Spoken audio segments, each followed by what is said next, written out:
¿Qué pasa, Frarifam? Estamos pasando por aquí por el monte, una tarde de primavera, o de casi primavera, y han pasado dos motos ahí quemadas,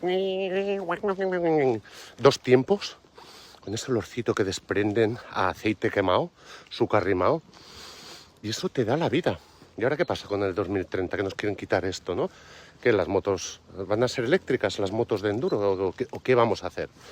No podemos dejar de perder estas cosas, no podemos perder nuestras costumbres. Ese olorcillo, dos tiempos quemados, ese sonido de...